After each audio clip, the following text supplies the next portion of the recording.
I'm often asked about our ministry name, Moriah. It comes from the Old Testament. It's where Abraham took Isaac. It's David's threshing floor. It's where Solomon built the temple.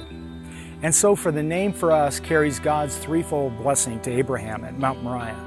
It's recorded in Genesis 22, fruitfulness, dominance over the enemy, and the blessing of the Messiah. Hi, I'm Pastor Jim Hanley, co-founder of Moriah Freedom Ministries, formed over 20 years ago to provide counseling and refuge to Christians in the areas of deliverance and healing. Too many times I see good, mature Christians that aren't experiencing the fullness in Christ because of symptoms that often stem from spiritual attacks. Symptoms such as addictions, depression, eating disorders, same-sex attraction, traumatic memories, fear, and more. They're often considered to be only physical maladies by many in the church. We have relegated this kind of ministry to therapists and psychiatrists.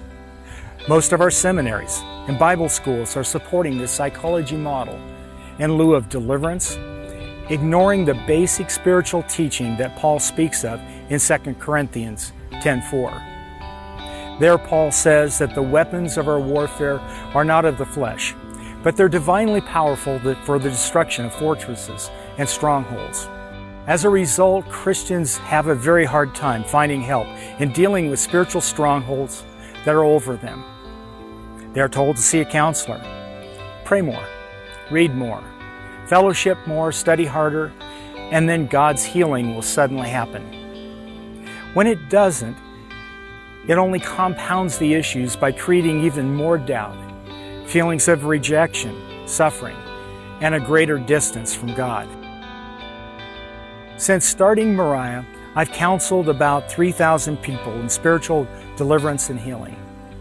And what we've found is that by dealing with the root issues of spiritual bondage, we, through the power of Christ, are able to break most of the chains that bind us.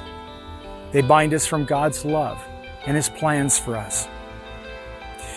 If you are in the midst of your own spiritual struggle and are looking for biblically based, confidential counseling, for freedom and healing, then please contact us.